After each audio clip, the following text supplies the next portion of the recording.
have looked at in the last class what is the basic aspect of a strain gauge. We have looked at strain sensitivity of a conductor, then strain sensitivity of a strain gauge. Then we also looked at what are the ways that you can make the measurement, the importance of 2 wire and 3 wire circuits. Then we also looked at from the performance of the strain gauge what aspects need to be looked at. In the process of such discussions, we have also said that you need to understand why you have to select a particular alloy, particular carrier, particular adhesive, etc. Now, we will move on to discuss formally how do we go and select a strain gauge and then make an installation. And when you go for strain gauge selection and installation, you have various patterns available, and for a plate with a hole you have a strip gauge that is pasted here, and this shows what are the accessories that you require for strain gauge bonding, and this gives an illustration how do you use a cyanoacrylate cement, what kind of procedure that you need to adopt to effect a bonding. So, you have to move and then put your thumb pressure, and thumb pressure itself is sufficient to effect polymerization in the cyanoacrylate cement, and you are in a position to get a installation which is done reasonably fast. So, as a stress analyst, you have to select appropriate strain gauges to suit the application, and I have always been mentioning that a single strain gauge can provide only the component of strain along the gauge length, and for measurement each strain gauge requires a channel. See, from a large installation point of view, you may need to find out strain at several points on the object, and you may have an instrumentation system which has an upper limit on how many channels that you can employ. This is a very important issue when you are handling complex problems. So, you have to effectively utilize the channels available in your measurement system. At the same time, from design point of view, you should be able to acquire as much information as possible from the structure. And I have always seen there is confusion in the minds of the students, the distinction between what is a strain gauge and what is a strain gauge channel. See, if I have to measure strain at a point completely, I need 3 strain gauges. For each one of the strain gauge, you need to have a separate Wheatstone bridge to measure the signal. So, a rosette will have, depending on the number of gauges in the rosette, whether it is a T rosette or a delta or rectangular rosette, it will have 2 or 3 channels as the case may be.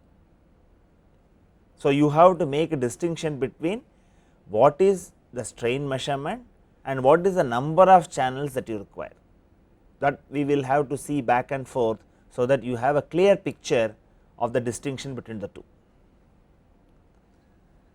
See, in the case of transducer applications, one designs a spring element such that 4 strain gauges could be mounted at appropriate locations. Why we do this?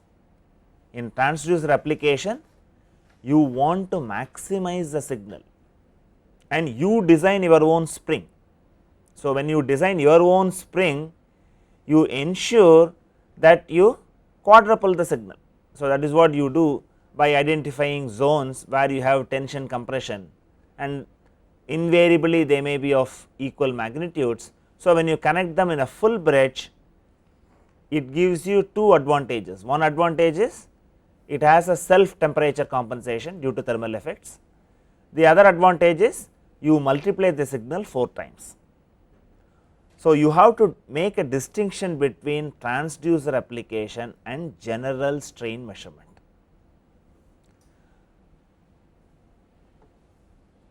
So, in transducer applications you have a situation where you maximize the signal by connecting 4 strain gauges, but it occupies only one channel of your measurement system. So, what decides the channel is how many Wheatstone bridges that you are going to use for measurement. So, do not make a mistake. If you have a delta rectangular rosette, connect all of them in one Wheatstone bridge. You do not have any interpretation to such type of connection.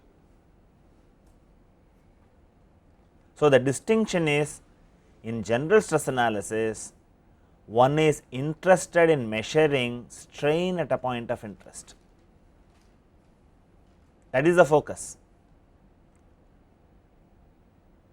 Maximizing the signal is secondary, because you may not be in a position to connect 4 strain gauges. If you want to maximize the signal, you may have to think in terms of increasing your bridge voltage or increasing the resistance of the strain gauge. You may have to take any of those type of measures. And as I mentioned earlier, in a given instrumentation system, you may have an upper limit on number of channels.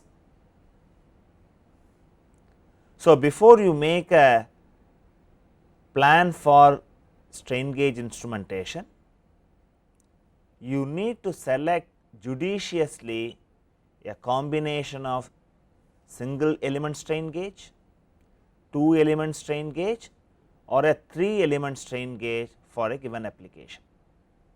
See, the idea what is mentioned here is, I want to find out strain at a point. Why not I go and paste at every point which I want to make measurement a rosette. That means, you are demanding 3 channels per point, which may not be required. You may have a knowledge that in a particular zone of a component, you may have only a uniaxial stress, a single element strain gauge is good enough. And you may also have in certain locations the principal stress directions are known.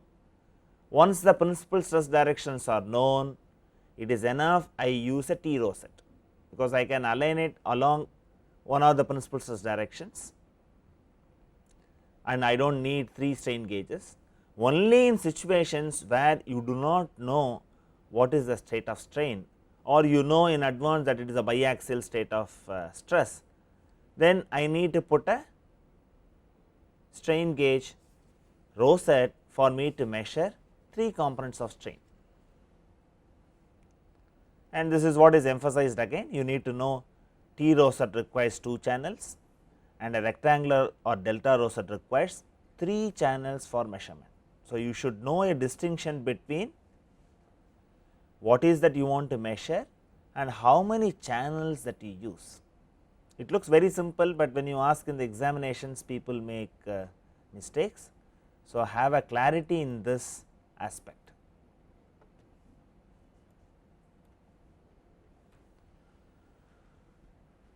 So, the recommendation is, it is desirable that before strain gauge measurement, one is able to identify regions of the test part where principal strain directions are known, so that a single grid element or a T rosette could be used instead of a 3 element strain gauge rosette. This is the reason why we discussed the method of brittle coatings before strain gauges. Primarily, brittle coating gives you contours of isostatics. So, you can know in advance that these are all the principal strain directions on the component. That knowledge could be well utilized in reducing the number of channels per point. That makes a difference, so that you are able to utilize your instrumentation system effectively. And another aspect is, strain gauge is a point by point technique, and if you take a look at any one of the optical techniques like photoelastic coatings, that gives you whole field information. So, when you get the whole field information, the advantage is you have a knowledge of the critical zone where you need to make further study using strain gauge measurements. Other aspect is, when you are looking at the fringe patterns, the fringe patterns also give an indication of the gradient. If the fringes are very dense, then you have a very sharp variation of strain values. So, you can also make some assessment on the choice of appropriate gauge length for strain measurement. See, this is the general thumb rule when you are actually looking at a complex problem. Combination of a whole field technique and a point by point technique makes your analysis faster, at the same time reasonably accurate, because in a complex problem, the first identification is which are all critical zones.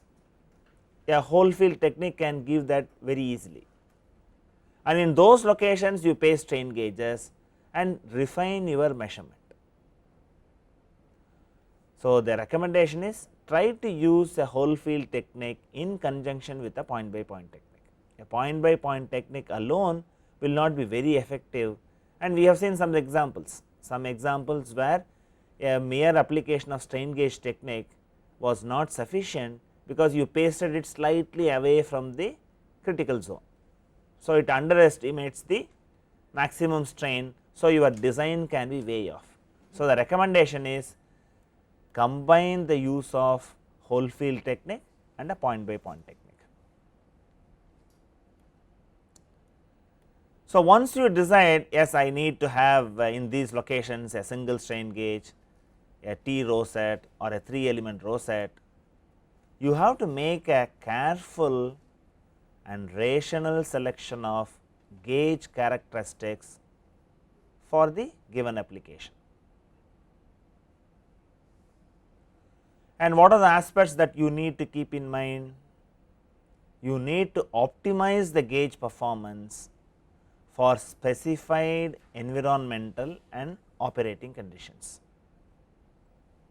And obviously, you want to have accurate and reliable strain measurements, that is the basic focus.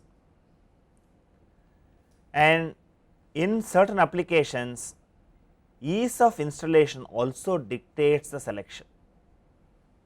This is also an aspect which needs to be weighed in rational selection of strain gauge characteristics. And finally, you would like to have minimizing the total cost. You do not want to increase the cost of installation. That is what I said, you do not want to put strain gauge rosette at every point, or you do not go and say I will select strain gauges with pre attached lead wires, which will reduce my effort, but it will also increase the cost. So, you need to make these kind of decisions for you to effectively utilize the strain gauge instrumentation. And obviously, in any one of these selection approaches, you will have selection compromises. So, you will have a set of parameters and set of goals that you need to have. And when I look at a strain gauge, what all I need to worry about? I need to worry about what is the strain sensitive alloy that I need to select. We have seen in a application where stability was important, we found going from an advanced to Karma has improved the performance. And in the same application, we also saw the selection of backing material from polyamide to epoxy phenolic resin has definitely improved the performance. And depending on the strain gradients that you are going to encounter, you need to decide the gauge length. And gauge pattern is also equally important. We have looked at from heat dissipation point of view, we have looked at charts which give you recommendation for a given power density what kind of gauge patterns that you can select. And we have also said for small temperature variation, it is desirable that you go for a self temperature compensation, and depending on the specimen material on which I am going to do the test, I need to select this number.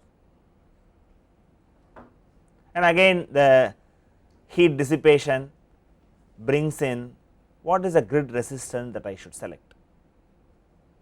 If I have a higher resistance, I minimize I squared R loss, thereby minimizing the heat generation.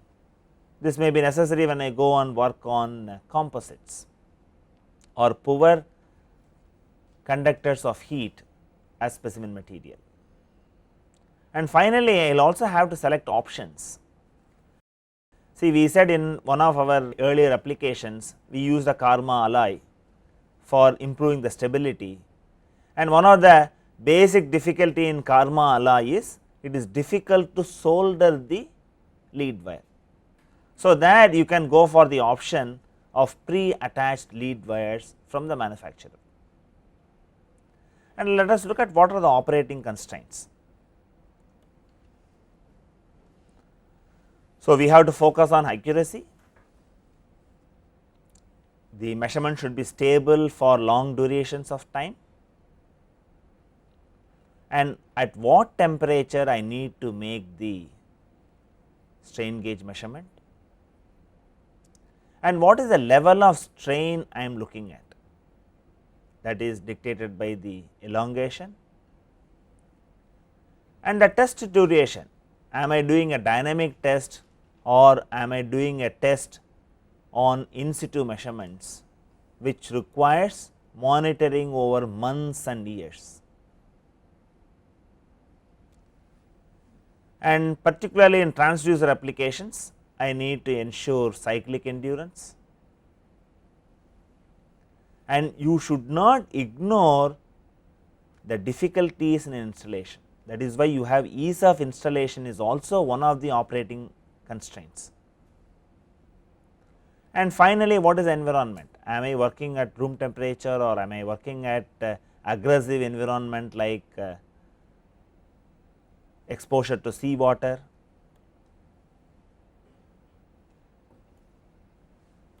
And obviously, when you have a selection, parameter choices which tend to satisfy one of the constraints or requirements may work against satisfying others. This is there in any selection. So, when you have to make a selection, you have to strike a compromise. That is why even the discussion is mentioned as selection compromises. So, you compromise it scientifically.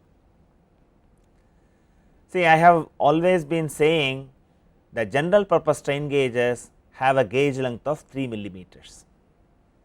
Suppose I go and try to use a strain gauge shorter than 3 millimeter, what is the kind of problem that I may have to encounter?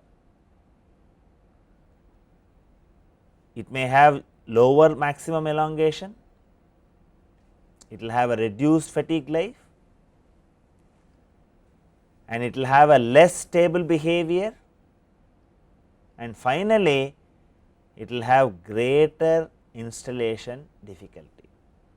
See, before you take up the discussion on strain gauges, you would have heard that strain gauge is a point by point technique, and you would have imagined I can find out what happens at a point precisely.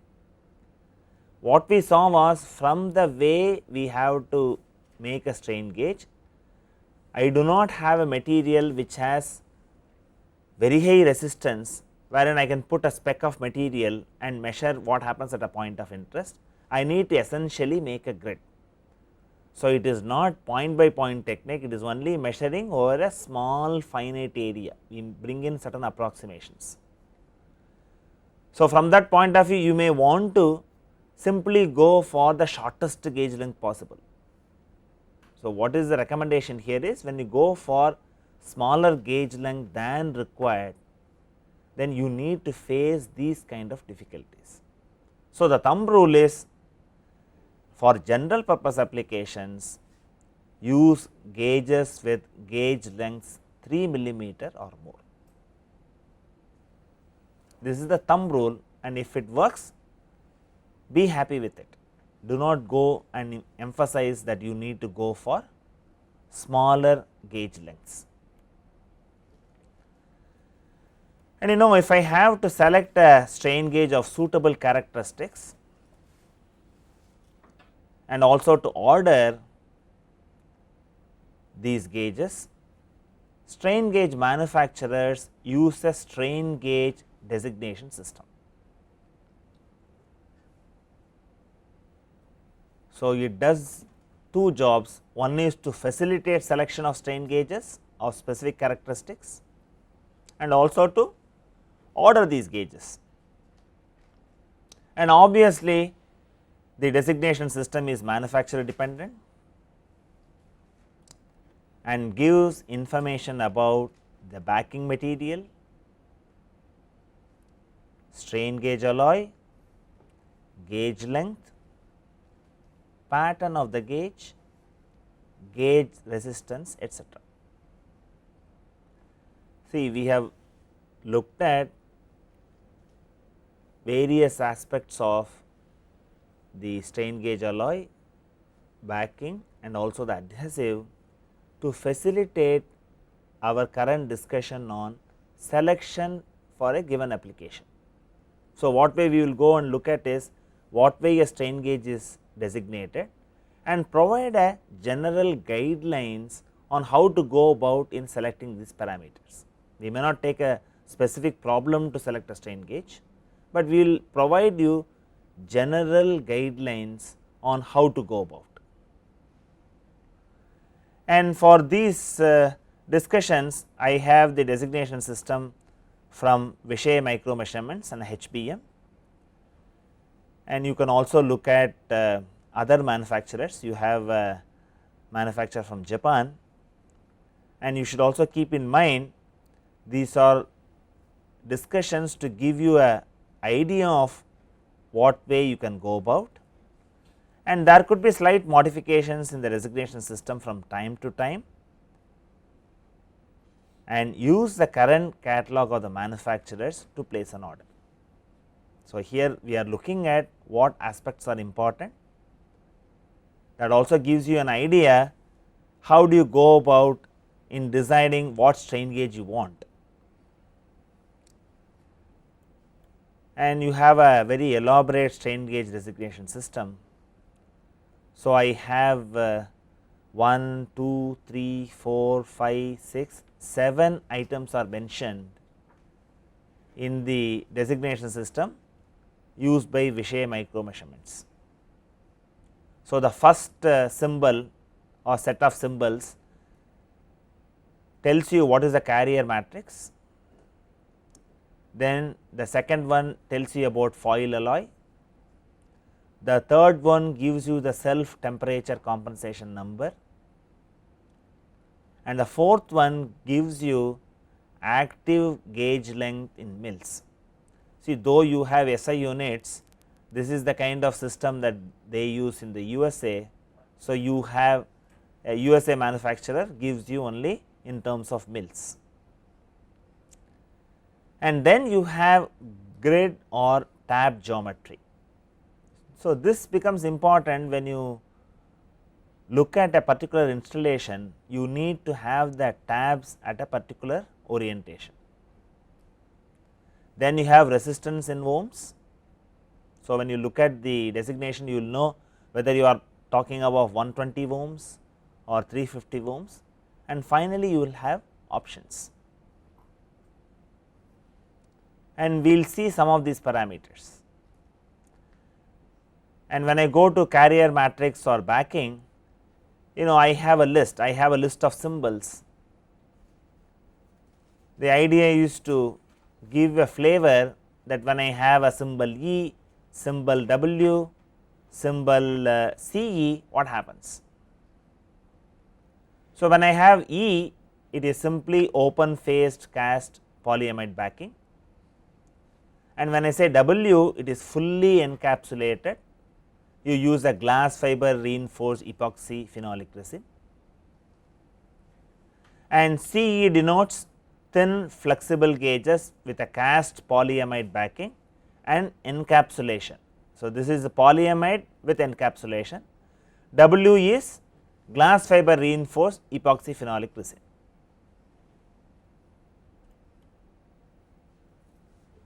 And if you go to foil alloy, you will have symbols for advanced, constant N, because I am going to show you some strain gauges from Vishay micro measurements. You should be able to find out what these strain gauges are in reality.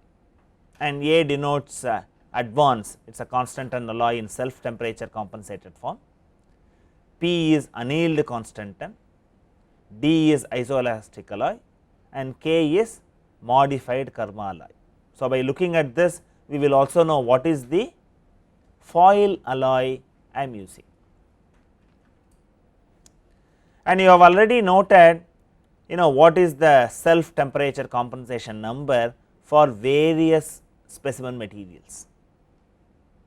So, now we focus our attention on what are the grid and tab geometry available.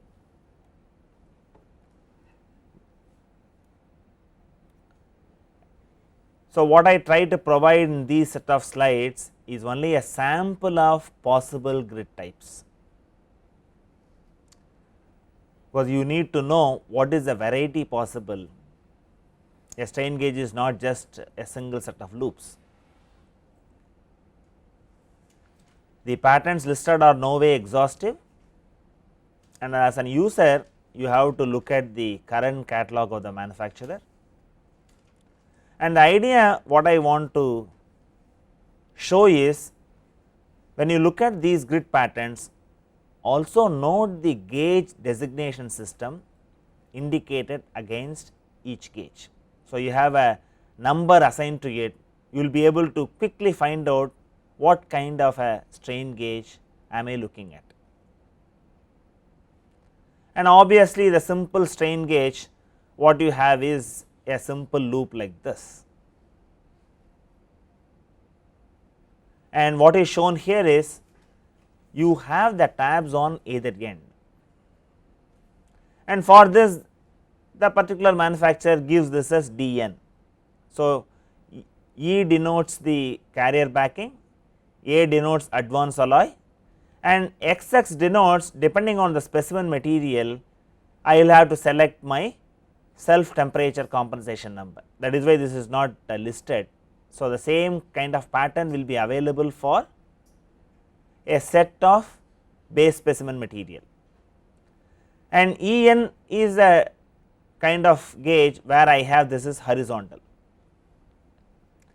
And in the case of maximizing the strain reading, in one of the classes I said you can also paste two strain gauges adjacent to each other.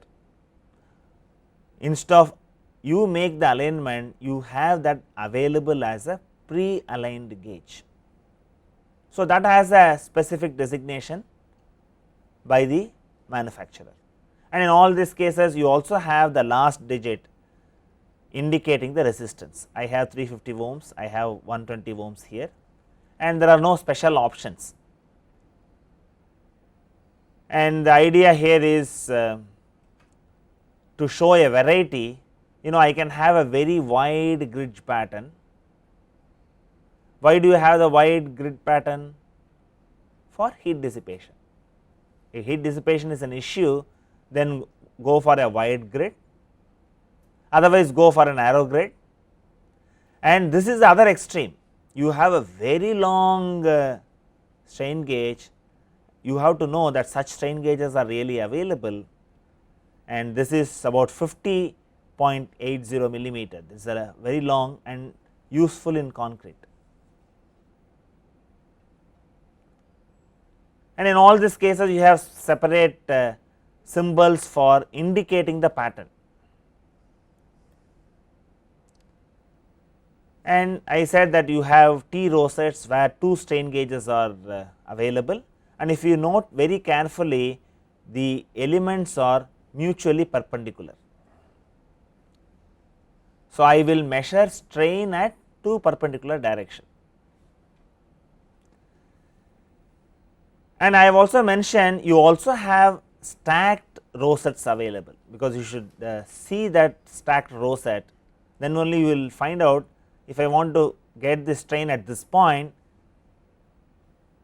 stacked rosette is very good from that point of view, because the approximations involved are less, and in this you have variety of patterns available. See, one of the simple examinations I will have is, I will give you a few patterns and you should be able to distinguish what class of strain gauge it is. That familiarity you need to develop, that is why these patterns are shown. And you have this as stacked rectangular rosette, and the moment you have this as W, then you can imagine that it is a encapsulated epoxy phenolic, and A denotes it is a self temperature compensated advanced alloy. And you have the same rectangular rosette in the conventional form here. This rectangular rosette is expected to measure strain at this point where these 3 strain gauges meet. On the other hand, this is good from analytical thinking point of view, but there is a practical difficulty.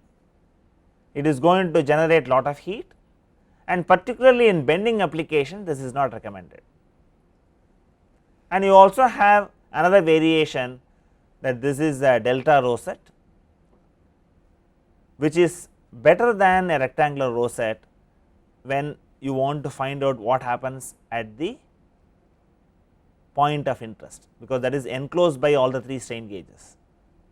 So, this again selection of delta or rectangular dictated by your strain field, you need to select appropriately. Also the installation considerations can also decide one way or the other. Then you have very special patterns. You have special patterns for residual stress measurement. See, if you look at it casually, it will look like a delta rosette. I will magnify this, you make a sketch of one such strain gauge. It will look like a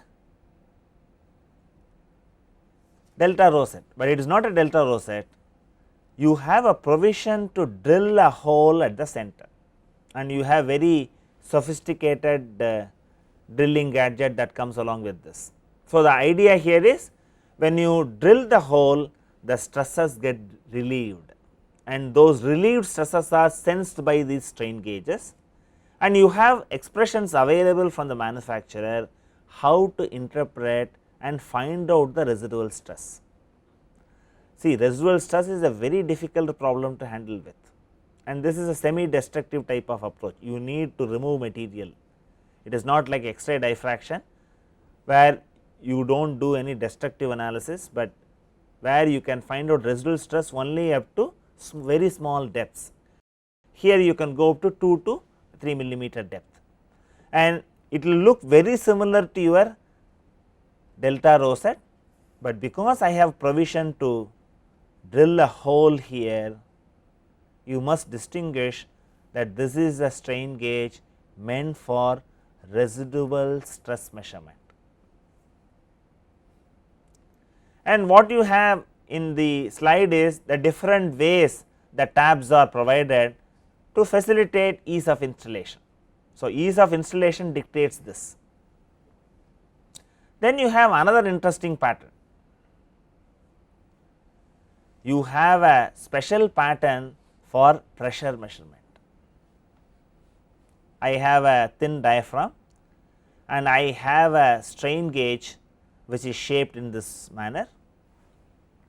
Because I use a metal foil and then I do an etching process, I can put any complicated pattern for me to do the etching, and you have one set of patterns which are radial like this. What is the component of strain that this will sense?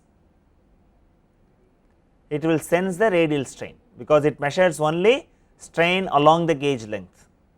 You have another set of patterns which are circular. So, this will measure the tangential strain, circumferential strain or tangential strain. So, you have a special pattern meant for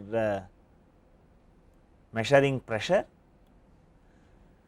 and you also have, because you have a etching process, you also have special gauges. These are not essentially meant for strain measurement, because fracture mechanics is becoming very, very important. You also have what are known as crack detection or CD gauges. The principle of operation is simple. Suppose I have a crack and this crack crosses the strain gauge, it will cut the element, because when the crack passes through, the connectivity of this conductor is lost. So, that is detected to know, yes, the crack has crossed a particular point of interest. So, this is a very interesting application of metal foil gauges. So, they are convenient and provide an economical method of indicating the presence of a crack.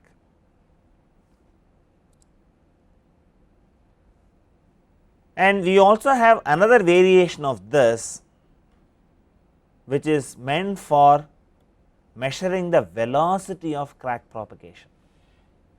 So, what you have here, in one foil I have several strands shown here. So, what will happen as the crack advances, the individual strands get cut, thus altering the resistance of the gauge. So, use the same principle, you are not measuring strain, but you are measuring crack propagation. Very interesting, because I know the distance between the strings, so I can also find out the velocity. Since I know the distance between the strands, it is possible to evaluate the velocity from the dynamic record of strain. See, we have to look at fracture mechanics. This is becoming very, very important from design point of view. And once you look at strain gauge development, we will also look at, if time permits, towards the end of the course, how to measure stress intensity factor from strain gauge measurement. This is going to make your utility of strain gauge for a variety of practical problems of current interest.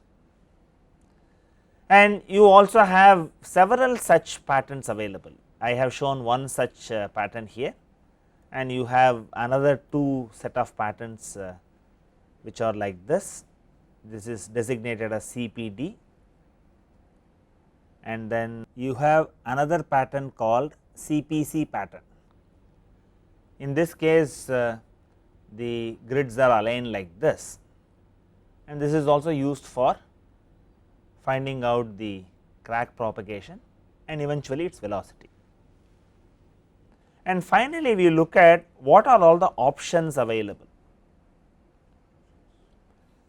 We have looked at carrier matrix, we have looked at foil alloy, you have already seen what is self temperature compensation. Then you have the gauge length, grid pattern we have seen. The idea is to show a variety of strain gauges possible. Then you have resistance in ohms, and what are the options. So, when you look at the options, I have W, which is integral, terminals and encapsulation, and when I have L, it is like pre-attached lead wires, and if I put LE, it is pre-attached leads and encapsulation. So, that idea is to emphasize for special applications, look for suitable options to minimize your effort in installing the strain gauge. So, that is what we have looked at. And now, what we will do is, we will go and see the designation system adopted by HPM, and I have tried to use the same color code for similar parameters. Obviously, the order is different here. He has first code as standard or configurable, and the second one is number of measuring grades and the relative positions to each other. Then he classifies this as strain gauge series. Then you have a gauge pattern, you also have a gauge pattern. I want you to make a note of this. You need to know that I have 1, 2, 3, 4, 5, 6, 7, 8 parameters are necessary, and the common ones are, you have a gauge pattern. He may have a different designation, but gauge pattern is forming part of the designation system. The designation system also gives you STC number, and mind you, the classification of STC number by this manufacturer is different. So, it is manufacturer dependent. Then by looking at the designation, you can also look at the gauge length, and he gives you in SI units. This gauge length is given in millimeters, and in both the designation systems you have a resistance in ohms. So, by looking at the designation, you will know what is the gauge length, what is the resistance, what is the specimen material it is meant for directly. The other ones are manufacturer dependent very closely, because you need to select the grid pattern, and then you will have to look at what kind of backing and alloys, these are different. And now, we will look at a generic recommendation on how to select a strain gauge for a given application. What is the first step? The first step is, what is the type of strain gauge that I need at a point of interest? I have to ask the question, am I working on a biaxial stress field? If the answer is no, it tells me it is enough I use a single element strain gauge. On the other hand, if the answer is yes, then I need to ask the other question, do I know the principal stress direction? If I know the principal stress direction from my brittle coating test, I can use a T row set. 2 strain gauges are sufficient, and you are going to occupy 2 channels. After looking at transducer application where you connect 4 strain gauges to one Wheatstone bridge, do not go and connect 2 strain gauges of the row set in one Wheatstone bridge. It does not make any interpretation possible. You need to measure strain at 2 perpendicular directions from your measurement point of view. And suppose I have a situation where the principal stress directions are not known and I am in a biaxial stress field, I need to have a delta or rectangular row set. So, you first decide whether you want a single element T row set or a delta or rectangular row set. And what is the second step? What is the type of strain measurement? Am I going to make a static strain measurement or dynamic strain measurement or in situ measurement for long duration? So, this helps me to select what is the strain gauge series appropriately, because you have different types of series for static, dynamic and in situ. When I go for dynamic, I can go for isoelastic alloy. When I go for in situ measurements, you may go for a Karma alloy. So, you need to decide the type of strain measurement. And what are the characteristics of the anticipated strain field is the third step. So, if I know the strain field, I can decide the range of gauge length acceptable, because if I am going to have a very sharp changes in strain levels, I need to go for a smaller gauge length, and this also gives me an indication what is the gauge resistance that I need to have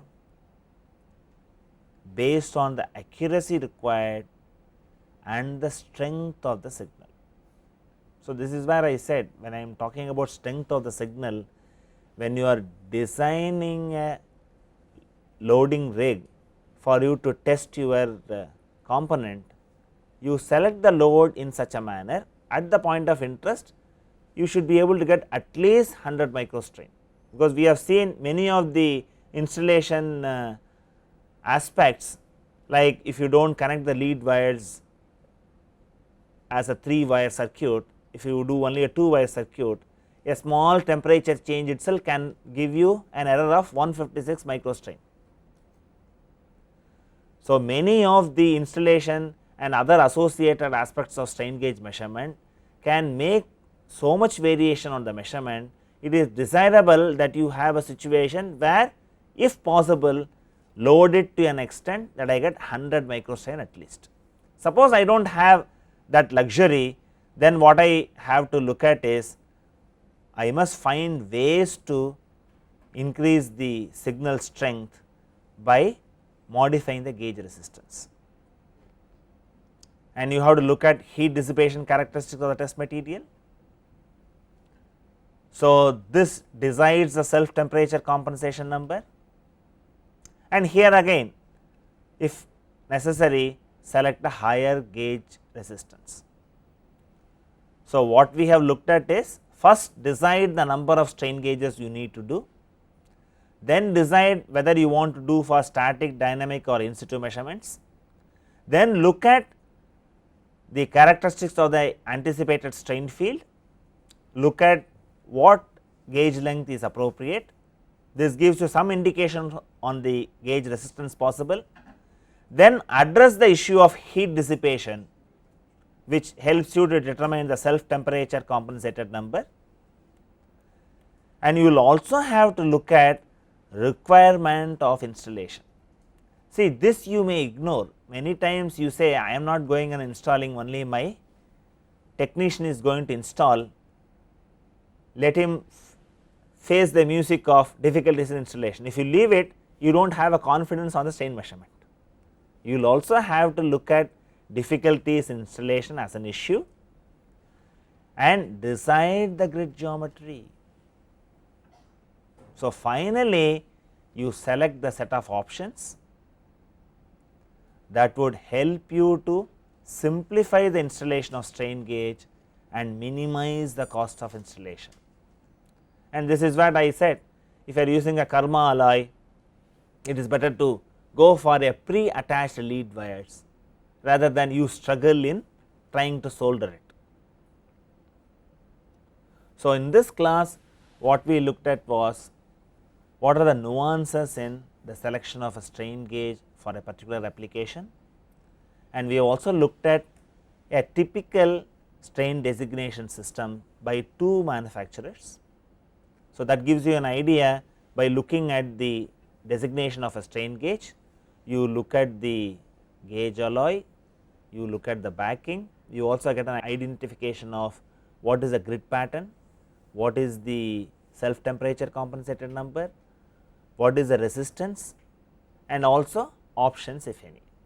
And finally, we looked at a sort of a general guideline, how do you go about in a step by step fashion to decide on a particular strain gauge for a given application.